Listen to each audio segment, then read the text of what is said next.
Hello. And I was having a little bit of a blue day, so I thought, let's get on here and chat.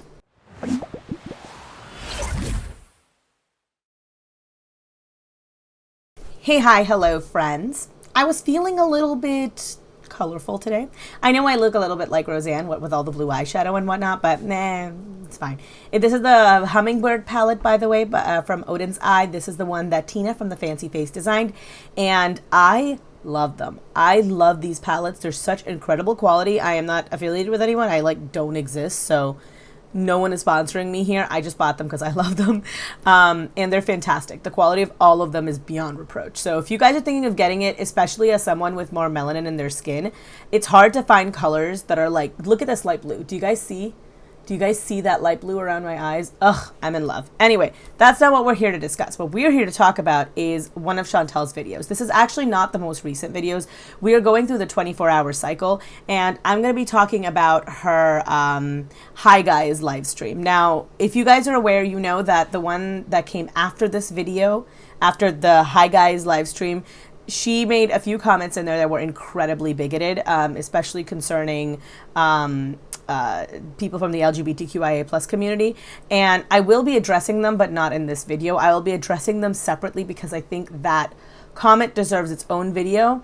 So I'll be discussing that. We'll be doing a reading of her, just her community tab rants, and we'll just go through all of that in one go. And I'll say it in this video, I'll say it in that video too. All the money from that video is going to be going towards a charity that has yet to be named, but maybe the Trevor Project. I don't want to keep any money from that, but I don't think that Chantel deserves to not be called out for shit like this. You guys know my history and my feeling on these subjects. So, in my defense, I would have spoken up on this. The only defense I have is that I had watched both of these videos back to back, and I think at some point I just started sort of tuning her out a little bit, and I must have just audibly missed it because I was like doing other things while I was listening to her. That's the only reason I have for why I wouldn't have talked about it, because honestly, when I first heard the clip, I was outraged. I think the person that I heard addressing it first was Pulpy Syntax. And if you guys just want to hear his opinions on just that matter, you can find the clips on Twitter as well. But yeah, I was horrified to hear her say that. So that will be getting its own video. For now, though, let's talk about Hi Guys. I've clipped this down to about 7 minutes, so this will maybe be like an hour or so long. Here's hoping. You guys know, I ramble. I mean, I have fucking gonorrhea. You don't think I would admit if I had herpes? It's not a burn. A burn for what? If I was smoking something that burned my lip, I would burn my lip, not here. I don't smoke here. I don't think it's a burn. I've already addressed that fact. It does seem to be in a little bit of an unusual place for a burn from a crack pipe. There are a couple theories that are going around as to the source of that. I know that the burn is the big one. I don't think that's it. I've had a lot of burns. I cook a relatively decent amount, and so I've had a lot of burns in my life, and not one of them has looked like that. It tends to like blister when it's like quite that bad, and I've actually had burns on my face too. I put something that had like it was like frosty into like hot oil to deep fry it, and I got like splashback from hot oil onto my face. So long way of saying I don't think that's it, but I don't think that it's as innocuous as her cutting herself with a razor. If you look at the position of where it is, she would have been shaving up, but the motion she made was shaving down. It's not that difficult of a place to shave to begin with, especially if you've shaved somewhat before. Chantel doesn't have that thick hair, and even like a mildly blunt razor should have been able to take off the peach fuzz that she has or not touch it at all. So I don't think that's likely. One of the things that I've heard people saying is that maybe this was like an injury of some sort, and maybe I am personally going, what I think happened is that I do think that this is some sort of like, she's got some sort of skin thing happening there even before she got this injury. I think people are saying that it could be syphilis, and syphilis does actually present like that. As for her not admitting it on camera, she may or she may not. Chantel goes back and forth with whether or not she wants to talk about these things, and Chantel also has not gotten her blood work done, as far as we know. And honestly, it wouldn't surprise me at all. Chantel is very negligent of her own health, especially when she's in the beginning phases of like her whatever upward swing that she's having in her like addiction cycle. So right now it's natter. So because she just got back together with him, it wouldn't surprise me if she's just neglecting everything else in her life as she's wont to do. You guys remember her abandoning her cats to Pete's and everything. Anyway. What I wanted to talk about here was that if she had just the beginning stages of syphilis happening up here, like the little blistery part, right, and she shaved over it, even if she went like this or whatever, just gentle as all get out, even with the bikini trimmer, she could have taken that skin off because that skin becomes really delicate and really sensitive. And you might not notice it immediately, right? The texture of the skin there is a little bit different though. And given how poor Chantel's diet is and how often she tends to eat really poorly, I wouldn't be surprised if like acne is a regular occurrence for her at any rate, right? So she might not exactly ping it as an STD. But until she gets her blood work done, she won't know. And I don't think she's gotten her blood work done because I 100% believe that if she had gotten it done, she would have just been online and she's like, of course I got my blood work done and of course there is nothing. But she doesn't want to say that because on the off chance that it ends up being untrue and she actively admits it later on in camera, then she'd be caught in a lie. This way she can just say, I'm not telling you guys, and if she admits later on, oh, I haven't done it, then she can just say, well, I just didn't want to tell you guys. Not getting my blood work done is my choice and I didn't want to share that with you. I was disappointed that you went over to his place. Did you see that look? Did you guys see that look? Like the angry look that she gave him, even though Pete is here making a joke. Like he's not allowed to express disappointment, disgust, upsetness at any of her actions. And quite frankly, her and everybody should be because Chantel's actions are indefensible. I was downright angry that you hid the goddamn salt on me. I joined your membership because I generally thought you were funny and it made me laugh to roll along with you. Suck the sympathy. I'm not here asking for sympathy, Jess. Like, I'm not. So people who share things with you, is that how you treat them in real life? Like, if they want to share something with you, they're sucking the sympathy out of you, or I don't know. I mean, nobody's forcing anybody to be here. Sorry. Nobody's forcing you to send. I don't want sympathy. I always said that all I'm doing is sharing my life, and people hate me for it. Hi, Ted! Because I've honestly been very honest about my struggles. I mean, I've told you about my friggin' cocaine addiction. Okay, I'm going to pause her there. There's a couple of things that I really want to add here in regards to her actions when it comes to the way that she's behaving with her addiction, right? With her disclosing of information and how she frames this interaction between someone saying, hey, I joined you because I thought you were funny, but now it just feels like you're using me for sympathy. Chantel can claim, because she never uses the word please sympathize with me, so she thinks that her actions can be excused away that way. But Chantel does prey on people's sympathies.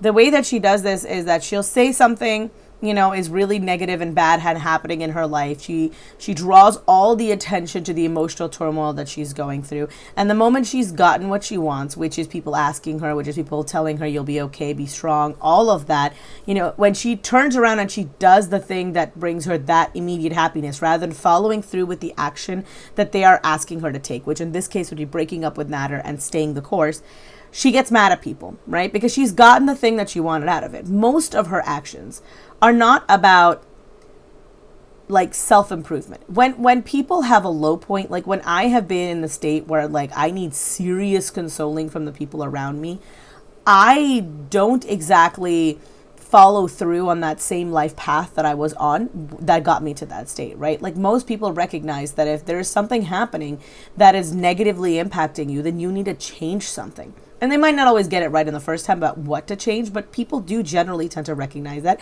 and they will make a change in their life, and, you know, hopefully for the better. It's not really how Chantel operates, though. Chantel tends to be of the variety of people who wants to do the bad thing, but doesn't want to feel bad about it.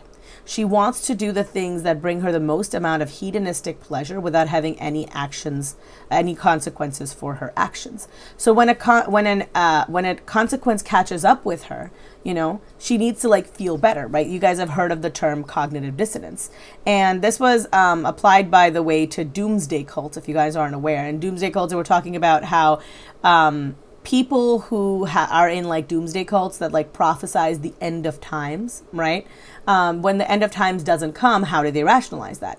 People who believe that the end of times is coming will still stay the course, and they will still commit to that path, because they cannot bring themselves to think that they have done something wrong here, to realize, like on a deep emotional level, that the path that you are on is leading you down a negative, into a negative conclusion, means that you were wrong about something on such a fundamental level, and that you have to reorganize the way that you look at the world.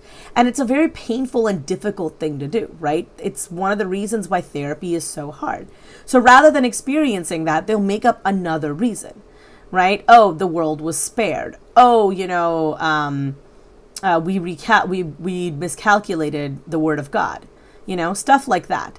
But they don't tend to leave, not in very large numbers anyway. That's where the term cognitive dissonance was actually coined from those roots. And Chantel has a very similar mentality. She will do all of the negative, awful things, but she can't bring herself to the point of realization that she needs to make a serious change in her life. And rather than recognizing that, she folds back on her belief. She doubles down on her original belief. She comes up with more and more preposterous reasons why the most logical and easy to ascertain solution must be false, right? Like looking for alternative reasons how Nader could have gotten gonorrhea.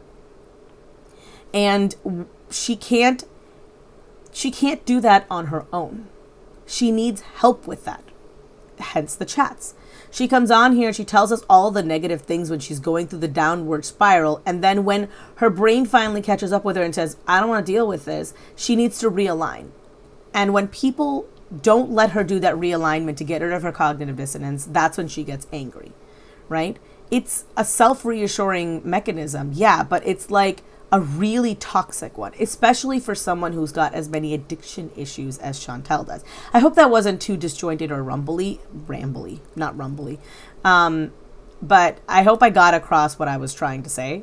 If not, please feel free to question me. I love talking to people when I have the time in the comments. You guys know my last video was pretty chatty. I'm going to try and be more present, by the way. But yeah, and as for her sharing her life online, I don't agree with her. Her job isn't to share her life online. Her job is to entertain her audience. That is what a YouTuber does. They entertain their audience. That's what I am too. Right now, I am entertaining you. I would hope that with the entertainment comes some form of like deeper understanding of Chantel, or deeper understanding of your own actions, or just learning anything from my videos. That would be my hope. But at the end of the day, YouTube is a platform built for entertainment. It is not a platform built for your life. Right? Your life can be consumed as entertainment, but it doesn't have to be.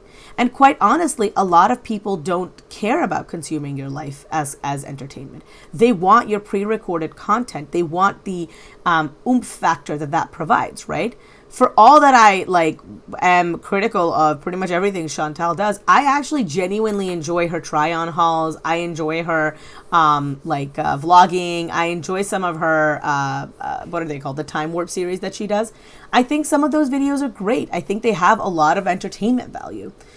But the more that we watch her here, the worse that she gets. I think I mentioned it in my other video as well, but I'd been watching Broe de Chanel, and she was talking about surveillance and Love Island, and she talked about the panopticon, and how at the end of the day, the ultimate goal of the panopticon was to devise a prison in which the prisoners are self-monitoring each other, right? And somehow I think Chantel has come up with the complete opposite of that, where she has so much surveillance on her life at all times. But rather than the end result that Broe came to, which is that the panopticon effect was causing the contestants of Love Island to self-regulate their behavior in a way that was making the show less fun, Chantel is devolving. Because Chantel doesn't have any company. She doesn't have anyone pointing out her negative, more destructive traits.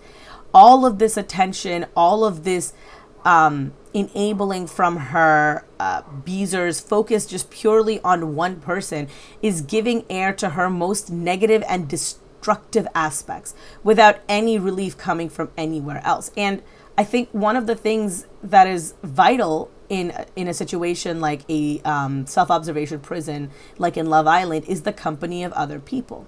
I think to get that self-regulating mechanism where you are essentially trapped inside of what feels like perpetual surveillance, and so you are continuously performing, I think you need other people there. I think they have to physically be able to see you, occasionally touch you, see you, smell you, and feel you too.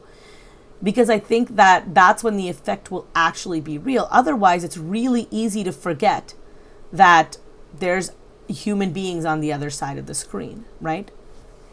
I told you I have gonorrhea. I don't know how much more open I can be. I tell you when I'm back with Natter, despite getting so much hate for it. I mean, I don't know, like, what you think I'm lying about. Like, just the fact that I changed my mind about wanting to be with him, or change my mind about things, that's not a lie. Because for it to be a lie, that would mean that at the time I'm telling you this, I would be deceptive about it, and I'm not. So, yeah, at the time I told you we were really good friends. We were really good friends. And at this point, I don't even know what to say anymore, because I feel like I've already said too much. And at this point, if I tell you what I'm doing and being honest about it, I get hate for doing it. If I don't, then I'm a liar. So, I can't win. The way that you can win this is by ending the relationship with Natter and getting some semblance of control. The best revenge is a life well lived. And the reason why people aren't willing to believe you is because you do things like, in one of her comments, this is for the next video, spoilers, but when she went on her community tab rage, she talked about how when she was talking about being in Montreal, she didn't want to, tell us, she was being vague, so she didn't disclose the fact that she was with Natter.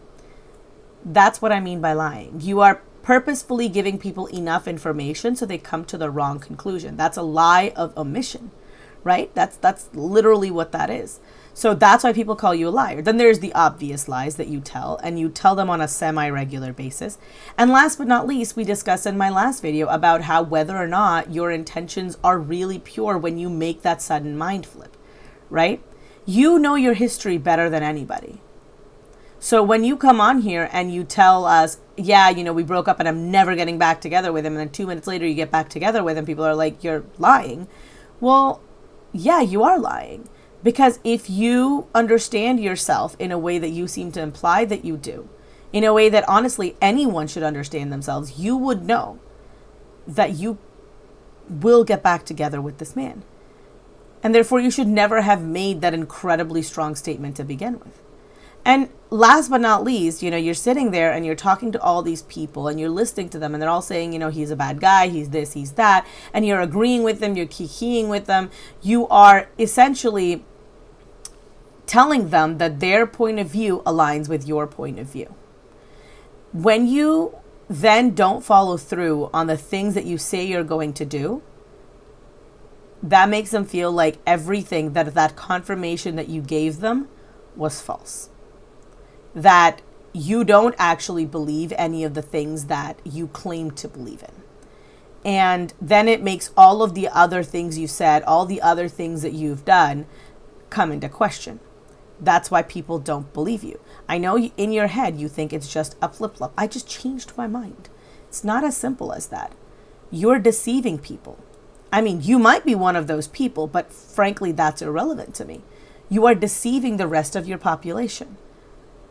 And when you are in that stage of, oh, well, I'm going to get back together with him and I'm being honest with you and I don't know why I'm getting all of this hate, and you turn on your community and you get mad at them when they're like expressing disappointment, that shows a lack of genuine remorse in changing your mind. And that's one of the reasons people get so mad. If you are sorry about an action that you have committed, then you'll be willing to apologize. I'm not saying forever, but this is literally like the day of. 1 day, 2 days, 10 days is not enough. When you've made a mistake and you want to say sorry, you have to be willing to listen to people for a long time before they'll forgive you. Trust is easily lost and very hardly won. Very hard won. It's a difficult commodity to get back once you've lost it. And you've lost it through your own actions. You'd lost it a while ago. And with the entirety of the cocaine saga, where a lot of people still don't believe that you're off of drugs, including myself, right? It's going to be even harder for you to win it back. And it's only been a few months since you made that admission that you were lying and that you were gaslighting the entirety of the audience of the internet who consumes and believes FFG's content. So it's going to take a while for people to forgive you. A few months is nothing. So eat humble pie and get over yourself. No. So like I've said before, I'm just going to live my life. And I try not to block people for your opinion. You can be disappointed in me. You can hate me, whatever. But don't come in here and call me a cunt for my life choices, because I will block you. Just put a pin in that, okay? Let's put a pin in that until our next video. Plain and simple. Thank you. No, actually, Kristen, people do say I lie a lot. A lot. Yeah, And people think that you're making everything up. Yeah. And to say that doesn't happen is bullshit. And not just that, people can care about me. But like I said, no, I didn't lie about that at all, Peony. I told you what happened. I told you. Everything I told you about our fight happened. And I said that since then, there has been nothing. Shut the fuck up, Pete's. First of all, I know that I go back and forth with Pete's, but shut up. Second of all, the reason people don't believe you is because you're an admitted liar, right? You lied. You lied and you admitted that you lied. So it's going to take a while before people trust you again. And quite frankly, if they ever choose to give you the time of day again, that's graciousness on their part and not something you deserve or have earned. So you should also shut the fuck up, Chantel. And people making things up, we've discussed on my channel before as well, but I'll say it here again. Everyone who's talking about her is talking about this from a place of reading between the lines, right? I'm telling a story about a story that I heard on the internet. I'm looking at what Chantel is telling me, and I'm finding the things that I'm reading between the line, and I'm telling you. It's like when you read Shakespeare. I know, a little different, but it's when you read Shakespeare or poetry. People get different things out of it. That's why watching a multitude of reaction channels is generally people's preferred method, because people pull different things out of what she said. There's different realizations and different understanding of what she does. Every human being is complex, right? There's no such thing as a simple person.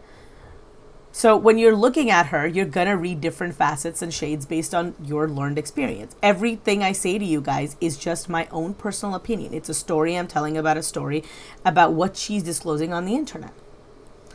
So I can't lie. My interpretation is my interpretation.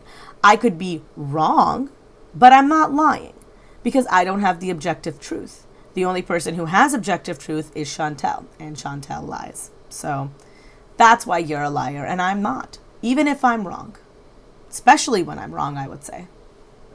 I don't expect people to not have a reaction, but don't expect me not to defend myself, you know? Like, I'm just defending myself. That's all I'm doing. And that seems to really get under people's skin. I don't know why. Says the woman who rants on her community tab page all of the time. It's not a defense when you are the one. It's like somebody lobbying the first shot across the battlefield and then when they get attacked back, they're like, why are you shooting at me? I'm going to shoot back. I'm only defending myself. Well, you started the fight. Don't start fights if you don't know how to win them. And you don't know how to win this one. You don't know how to win anything. You are just committed to wasting your entire life, like literally flushing it down the toilet. Like, you can't just sit there and be like, you're doing this, you're doing this, you're doing this, and then when I defend myself, and then you get all pissed off, and I'm being bitchy, and I'm raging. Well, what the fuck do you want? Like, what do you expect, you know? To eat some humble pie and realize that your actions have an impact on the community that you have created. You don't want to be a part of this community? Delete your fucking channel. Go away. That's up to you. That's your decision to make. I'm not going to tell you to go. But that is the community that you have chosen to be in. That's the audience that you have created for yourself by your own toxic, disgusting behavior, right? So when you come on here and you say, well, I'm just defending myself, I don't know why people get so mad. I'm just living my life. I'm just telling my truth. You're not just living your life. You're not just telling the truth. Because when you go through your worst moments, you pull your community into those too. You make people relive their trauma. You give air to incredibly bigoted rhetoric on your channel. You give air to conspiracy theories about, gonorrhea. You give air to all of this garbage information. And then you come on here and you're like, oh, well, I'm just living my life. I'm just telling my truth. I don't give a fuck. You have a responsibility of care towards the people who are giving you money. If you take their money, then they own you. That's not exactly how I meant it. What I mean to say is that when people are paying you, then they can have expectations from you. And when those expectations are not met, all of their anger and frustration is both understandable and quite honestly should be expected. So you don't get to come on here and say, why are you mad? Just because you give me $5.99 doesn't mean you get to blah, blah, blah, blah, blah, blah, bitch. I'm going to cut that out. I just cut out an insult that I said because I don't want to stoop to that level. But at the end of the day, Chantel, these people are the ones who are keeping you in takeout and lingerie. So show them fucking respect because nobody has to be here. And the rate at which your views and the support that you have is dwindling, you're going to end up with like 12 people who are going to give you money on a regular basis. And you're not going to be able to make rent. Hi, Polybug. Damn it, Danny. I guess we're all insane because how many of you have made a mistake or have done something and repeatedly done it? Give me a break if you tell me you're perfect. Please. This is the false equivalency that she makes. She says that just because you guys just because I make mistakes doesn't mean that, you're saying that you're perfect. You've probably done something similar too. I have made mistakes. You're right. Every time I eat Taco Bell, I am reminded of the fact that I am human and that I need to humble myself and that I will probably make this mistake again. But the repeat mistakes I made are small, right? The big mistakes, the harmful ones, the painful ones, the difficultly learned lessons, those ones tend to stick with me and I don't tend to make them again. Because I value my life and I value the life of the people around me and I value the life of the people who love me, right? Partner, my parents, my siblings, my extended family, my friends. I value those people and I value the reaction that they would have if I did something that severely hurt myself, right?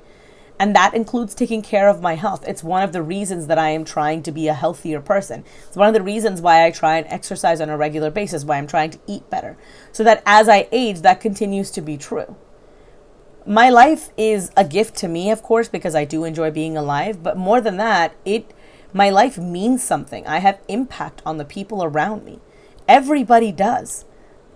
Any life lost it's a shame. It's a shame, and there are people in the world who'll be sadder for it. So when you get on here and you say shit like this, it's really deeply upsetting.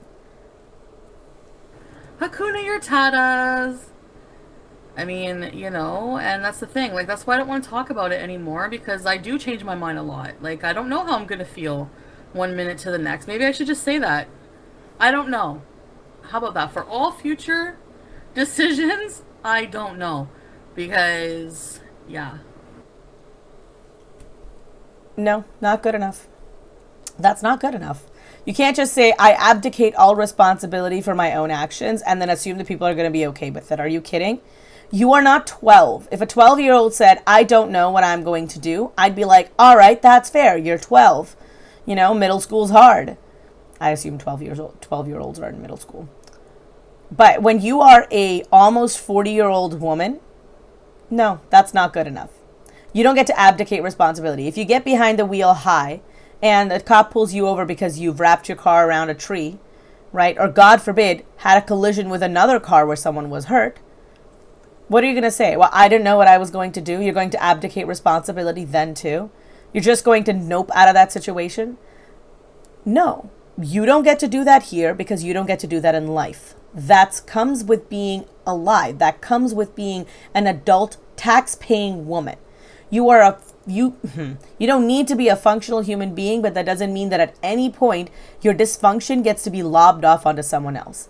There is a ton of people in the world who would love nothing more than to have the privileges that you have been provided with.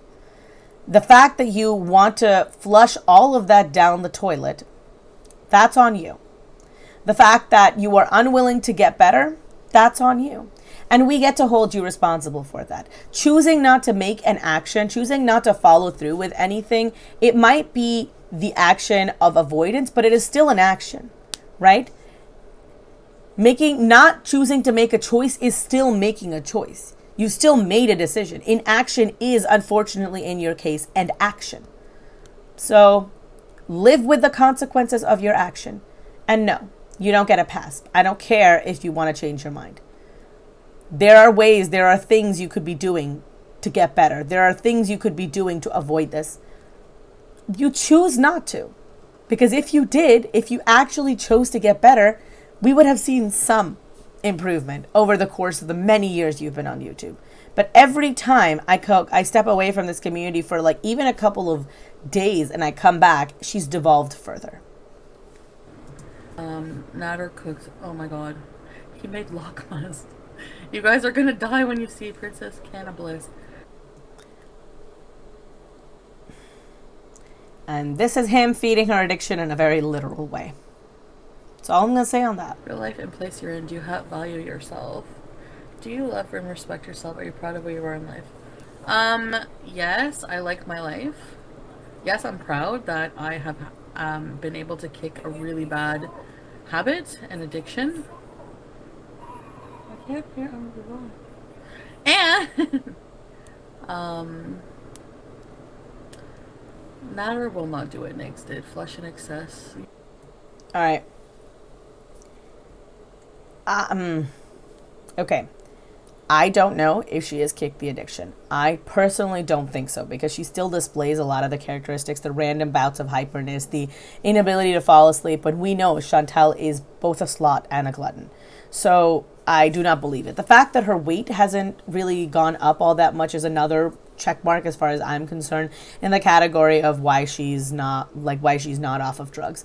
Because if she ate the way that she does, that we see her eat on camera and she wasn't doing anything, we'd see weight come back on. And we haven't, right?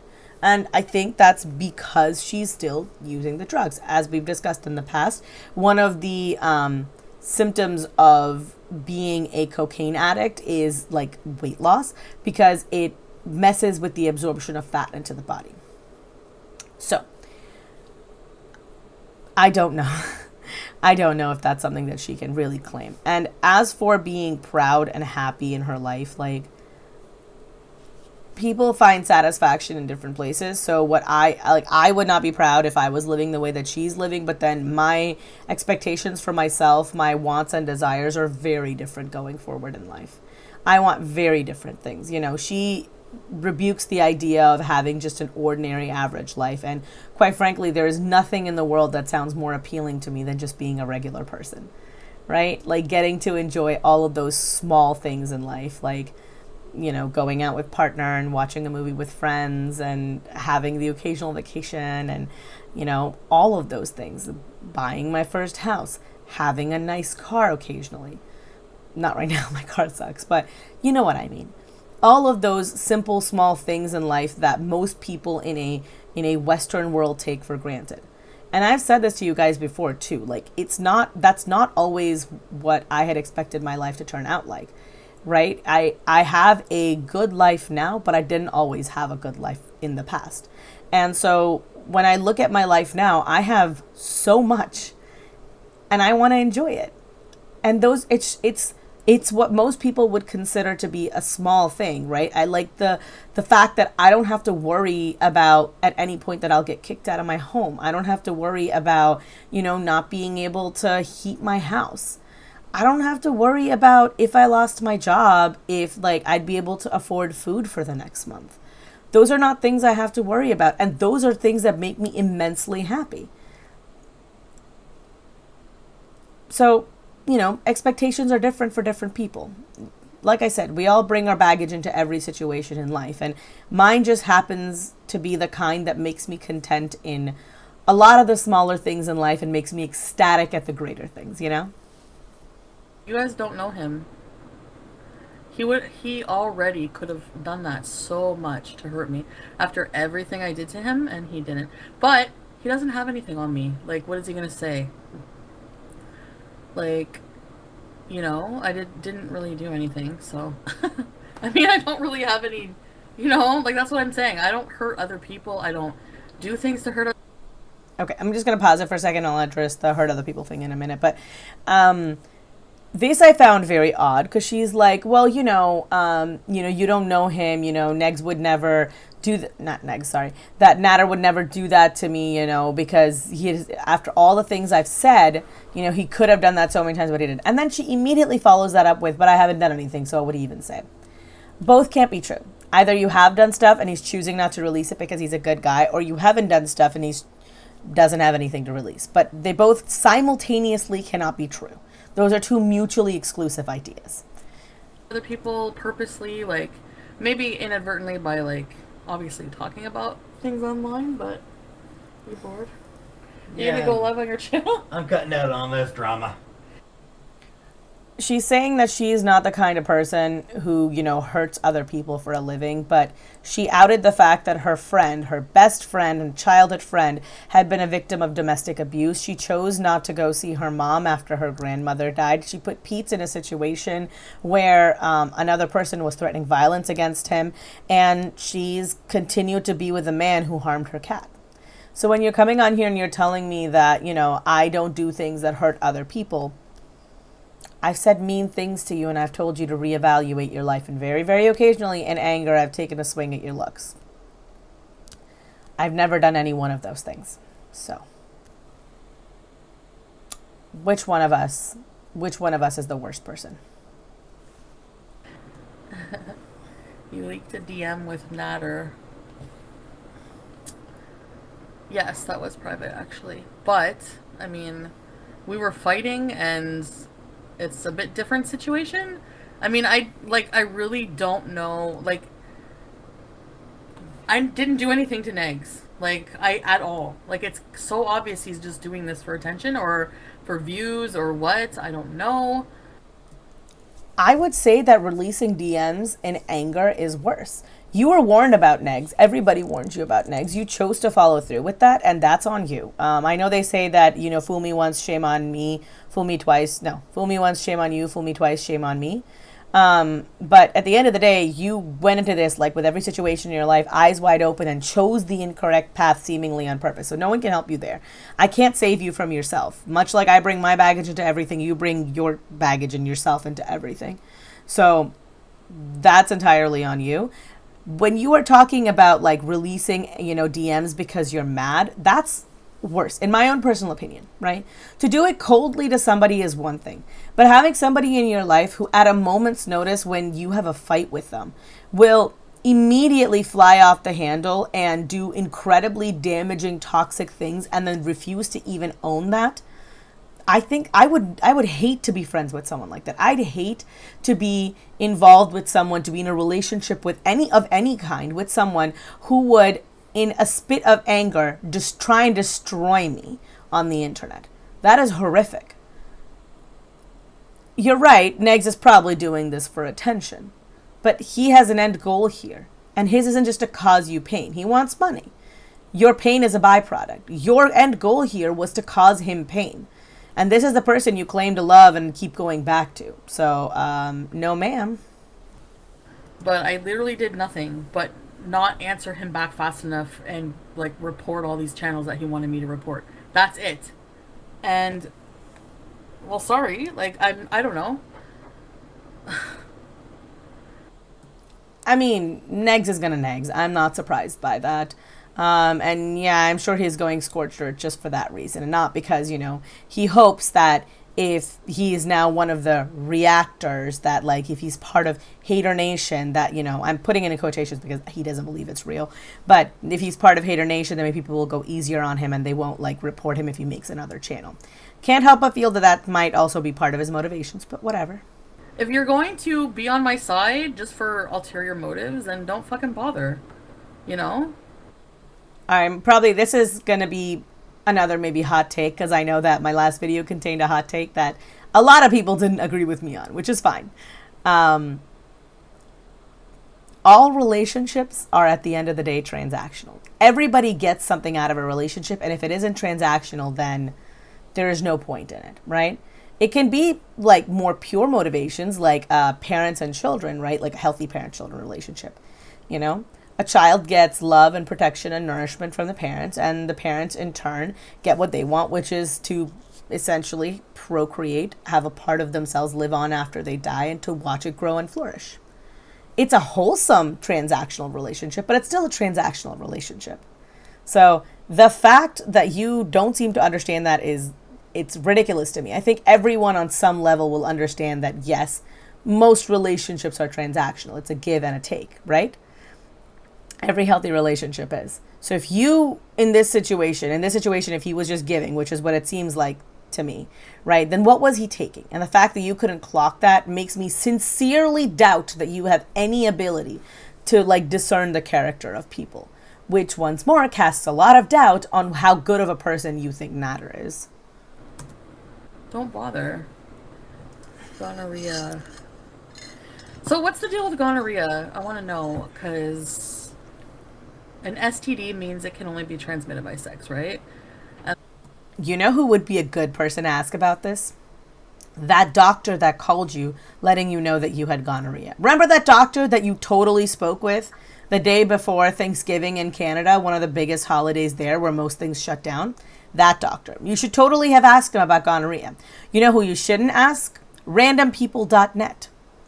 Most of the people in your community, I'm guessing, have had like a high school biology experience. And that's not like discrediting them. There's a ton of people in like great fields, partner included, who know nothing about biology. But if I asked him about gonorrhea, he'd be like, this is what I think I know about it. And that's it. We are very far removed from high school. So sex ed stuff is long done. So look at trusted sources, by which I mean Canadian government sites, and I'm sure there are some. And if there's not, fucking go to the CDC's website, because they definitely have one about STDs, and look at that. And if you still can't figure it out, talk to your goddamn doctor. That's why they are literally there. And then someone said that there's like only a 30-day incubation period. I heard that bacterial vaginosis can increase your chance of STDs, but you still have to have sex with somebody who has an STD to get it. Or what? I don't know. Correct. There's not or what. Gonorrhea is one of the very few STDs that has a transmission, that doesn't have a vector for transmission outside of sex. It's very, very incredibly rare. And as for the incubation time, it can be a few months. So he could have had it from, well before, but given the fact that both of you seem to be displaying symptoms pretty close to each other, I would say it's probably not that, right? Because yes, sometimes you can have it for months and it can appear later on, but that's for two people, for that to happen, for the incubation time to be the same in two people, for that long, that unusually long period of incubation in two people, for it to be the same seems unusual to me. It'd be much more believable that he got it pretty soon, developed it, and then also gave it to you. Or rather the other way around for those two. I'm assuming that if he had a golf ball size, swollen area on his dick, then she would have noticed that and she wouldn't have done anything. But honestly, most things about Chantal don't make any sense to me. So...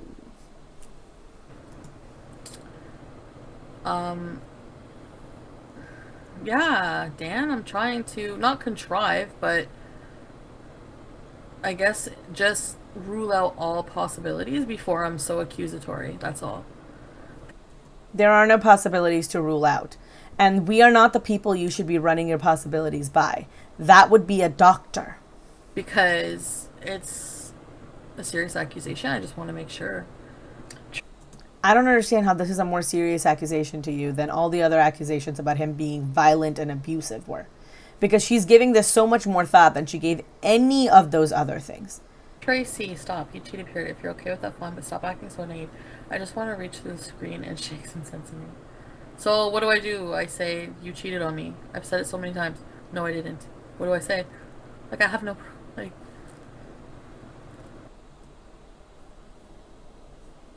What are you talking about? You don't need proof to break up with somebody. I know I addressed this in my other video too, but you don't need proof to break up with someone. Just break up with them. Just tell them, hey, I don't want to do this anymore. I feel like I can't trust you. Your feelings are enough. You don't need to have like a form signed and like presented in triplicate to be able to say, I am officially ending this relationship. Just end the relationship. Be like, all right, I'm done. Like, you make me feel like I'm crazy. Do you know how many doctors I have literally just dumped because I'm like, hey, I'm trying to tell you something serious here that I'm experiencing, and you seem to be completely ignoring me. So I don't want to talk to you anymore. I want a different doctor, please. I don't need proof that they're making me feel a certain way. My feelings don't require evidence backed up objectively by outside facts. My feelings are my feelings. I don't need anybody else to validate them for me. I had a little bit more left in that, but honestly, I didn't really have anything to add, so I just decided to end it. I hope this was informative. There were a couple things in here that I wanted to address again, and I figured this is as good a video as any to put it into, especially my thoughts on, you know, Chantal and the constant surveillance that she has put herself under and the effect that I think it's having on her. And yeah, that'll be it. I think you guys will probably get one more video from me. I'm probably going to record the reaction to her comment section tonight, and I will get that up tomorrow, and that will be it. Thank you guys so much for watching. Please, if you like this video, give me a thumbs up. Give me a thumbs down if you hated it. That's totally acceptable and okay. In fact, I encourage it. If you didn't like my video, please give it a thumbs up. Or, sorry, if you didn't like my video, please give it a thumbs down. Please leave me a comment down below if there's something you'd like to really, really know. I'll do my best to respond to more comments. I am trying to be better about that. I know I was like completely gone in the middle, but work, life, everything got a little bit in the way, and I got kind of overwhelmed, and I read everything, just didn't respond a lot.